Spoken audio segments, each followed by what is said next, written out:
संस्थाएं, उसमें परिवार। मेकाइवर एवं पेज के अनुसार संस्था कार्य प्रणाली की उन प्रतिष्ठित स्वरूपों का नाम है जो समूह की क्रियाओं की विशेषता स्पष्ट करती है। परिवार भारतीय ग्रामीण समाज की एक प्रमुख संस्था है। मेकाइवर एवं पेज के अनुसार परिवार पर्याप्त निश्चित यौन संबंध द्वारा परिभाषित एक ऐसा समूह है जो बच्चों के लालन पालन की व्यवस्था करता है। परिवार की निम्न विशेषताएं होती हैं: मैथुन संबंध, विवाह का स्वरूप, नामावली व्यवस्था, आर्थिक व्यवस्था और सामान्य आवास। परिवार की इन विशेषताओं को हम पहले पढ़ चुके हैं। आज हम ग्रामीण भारत में संयुक्त परिवार के बारे में जानकारी लेंगे। विश्व में परिवार समाज की सबसे छोटी इकाई है, परंतु भारत के ग्रामीण क्षेत्रों में संयुक्त परिवार ही समाज की सबसे छोटी इकाई है। Iravati curve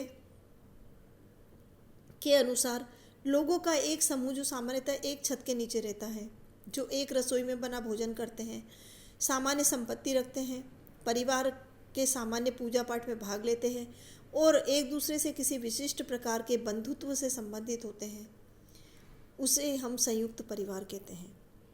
professor I.P. Desai के अनुसार छोटे कुटुंब को नाभिक परिवार जैसा समझना चाहिए, जिसमें पति पत्नी और केवल बच्चे हों, तथा बड़े कुटुंब को संयुक्त परिवार समझना चाहिए, जिसमें 3 या 3 से अधिक पीढ़ी के व्यक्ति साथ साथ रहते हैं। अर्थात हम ये कह सकते हैं कि जिस परिवार में 3 या 3 से अधिक पीढ़ी के सदस्य एक सामान्य निवास में निवास करते हैं, संयुक्त परिवार कहलाता है। उपर्युक्त परिभाषाओं के आधार पर हम संयुक्त परिवार की कुछ विशेषताओं की तरफ ध्यान देंगे। पहली विशेषता संयुक्त परिवार की है सामान्य निवास। इसके सभी सदस्य एक ही सामान्य निवास में निवास करते हैं। उन सामान्य रसोई घर, उनका एक कॉमन रसोई घर होता है। सभी सदस्यों के लिए उसी रसोई घर में भोजन की व्यवस्था होती है। सामान्य पूजा पाठ, जो विभिन्न त्योहारों पे और विभिन्न अवसरों पर जो पूजा होती है, उसमें परिवार के सभी सदस्य मिलकर और पूजा पाठ संपन्न करते हैं। बड़ा आकार पर संयुक्त परिवार का आकार बड़ा होता है, क्योंकि इसमें 2 या 2 से अधिक पीढ़ियों के लोग रहते हैं। नातेदारी संबंध, आपस में किसी न किसी बंधुत्व संबंध से सभी लोग, परिवार के लोग आपस में मिले मतलब कि संबंधित होते हैं, चाहे वो वैवाहिक संबंध हो या रक्त संबंध हो। अधिकार और दायित्व, संयुक्त परिवार के सभी लोगों के कुछ अधिकार होते हैं और कुछ दायित्व होते हैं। परिवार के वरिष्ठ सदस्यों के अलग दायित्व और अधिकार होते हैं और कनिष्ठ सदस्यों के अलग दायित्व और अधिकार होते हैं। परिवार का मुखिया, क्योंकि इसमें बहुत सारे सदस्य होते हैं, तो उन सब परिवार के संचालन व्यवस्थित रूप से हो, उन सब के लिए परिवार का एक मुखिया होता है जो पूरे परिवार का संचालन करता है। सामान्य सामाजिक तथा धार्मिक कार्य, जितने भी सामाजिक मतलब कार्य होते हैं, धार्मिक कार्य होते हैं, उसमें सभी लोग शामिल होते हैं। सहयोगी व्यवस्था, संयुक्त परिवार में सभी लोग एक दूसरे का सहयोग करते हैं और वक्त ज़रूरत होने पर एक दूसरे के काम भी आते हैं। उत्पादक इकाई, इसमें जो है सभी लोग अपने अपनी योग्यता के अनुसार कार्य करते हैं। और निश्चित संस्तरण, इसमें उम्र के अनुसार, योग्यता के अनुसार एक निश्चित संस्तरण या स्ट्रेटिफिकेशन पाया जाता है। और तुलनात्मक स्थायित्व होता है, एक पीढ़ी के जाने के बाद में उसका स्थान दूसरे सदस्य ले लेते हैं। संयुक्त परिवार के लाभ या प्रकार अगर हम देखें तो संयुक्त परिवार हमें समाजीकरण में योगदान देता है। जब बड़े परिवार में रहते हैं, परिवार के लोग जब सब आपस में अच्छे से मिलते हैं तो एक दूसरे का सहयोग करते हैं, तो वो समाज में भी वैसे ही सहयोग की भावना के साथ जीवन व्यतीत करते हैं।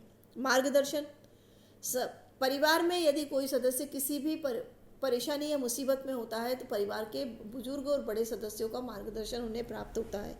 धार्मिक कृत्य भी ये सभी लोग साथ साथ करते हैं। सामाजिक तथा आर्थिक सुरक्षा, हर व्यक्ति को परिवार में सुरक्षा मिलती है, सामाजिक रूप से भी और आर्थिक रूप से। यदि किसी की आर्थिक परिस्थिति थोड़ी परिवार में किसी एक इकाई की खराब भी हो जाए तो बाकी लोग उसको संभाल लेते हैं। धन का उचित उपयोग होता है। और संपत्ति के विभाजन से भी बचाव हो जाता है। तो सामान्य संपत्ति होती है तो ज़्यादा संपत्ति दिखाई देती है। श्रम विभाजन होता है, व्यक्ति को उसकी योग्यता के अनुसार वहाँ पे परिवार में कार्य करना पड़ता है। संकट काल में बीमा होता है। ये अनुशासन एवं नियंत्रण भी रहता है। संस्कृति की रक्षा होती है और मनोरंजन के लिए उन्हें घर से बाहर नहीं जाना पड़ता है। मनोरंजन भी इतने सदस्य होने के कारण बच्चों का, बड़ों का, बुजुर्गों का, सबका आपस में एक दूसरे के साथ मिल बैठ के हो जाता है। ग्रामीण संयुक्त परिवार के दोष। संयुक्त परिवार के हमने अभी लाभ देखे थे, अब इसमें कुछ कमियां भी होती हैं, जैसे कि कार्यकुशलता में बाधक। कई बार व्यक्ति में और भी कई योग्यताएं होती है सामान्य योग्यता के अनुसार, लेकिन वो अपनी कार्यकुशलता मतलब कि अपनी योग्यता को नहीं दर्शा पाता। अकर्मण्य व्यक्तियों की वृद्धि। उसे ये पता होता है परिवार के लोगों को, कुछ लोग जो है वो काम करना नहीं चाहते हैं, आलसी किस्म के होते हैं कि वो उनका परिवार की आवश्यकताएं पूर्ति हो जाएगी, उनकी दायित्व की पूर्ति अन्य लोग कर लेंगे, तो वो इसी प्रकार के कर्मण्यता का विकास होता है। व्यक्तित्व के विकास में भी बाधक होते हैं। गतिशीलता में बाधक होते हैं। सभी लोग एक ही स्थान पर रहते हैं तो वो बाहर नहीं जा पाते हैं। सामाजिक समस्याओं के भी पोषक होते हैं। कलह का केंद्र होता है। आपस में जब एक से अधिक स्थान रहते हैं तो आपस में कई बार खींचतान होती रहती है विभिन्न विषयों पर, और स्त्रियों की दुर्दशा होती है। स्त्रियां को लगभग पूरा समय किचन में ही बीतता है या घर के कामों में ही बीतता है। गोपनीयता का अभाव होता है। पति पत्नी के बीच में गोपनीयता नहीं रह पाती है, क्योंकि सामान्य अधिकांशतः सभी लोग सामान्य एक ही स्थान पर रहते हैं, तो उनको आपस में प्राइवेसी नाम की कोई चीज़ उनके पास नहीं होती है। शुष्क एवं नीरस वातावरण होता है। और मुखिया की स्वेच्छाचारिता को भी देखा गया है। संयुक्त परिवार में परिवर्तन के कारण। औद्योगिकीकरण। अब वर्तमान में हमें ग्रामीण क्षेत्रों में भी संयुक्त परिवार के स्थान पे एकाकी परिवार देखने को मिल रहे हैं। या ग्रामीण जो संयुक्त परिवार है उनके कुछ सदस्य घर से बाहर जाके और अन्य क्षेत्रों में जाके वो बाहर कामकाज करते हैं, और विभिन्न अवसरों पे वो जाके और संयुक्त परिवार में विभिन्न अवसरों पर वहाँ पे एकत्रित होते हैं। तो इस प्रकार के हमें मतलब कई परिवर्तन देखने को मिल रहे हैं। इसका मुख्य कारण है औद्योगिकीकरण, नगरीकरण, यातायात एवं संचार के साधन का विकास, सामाजिक सुरक्षा, पाश्चात्य शिक्षा और संस्कृति की प्रभाव, कानूनों का प्रभाव, परिवार के कार्यों का हस्तांतरण, पारिवारिक झगड़े और महिला आंदोलन। ये सब संयुक्त परिवार के परिवर्तन के कारक हैं।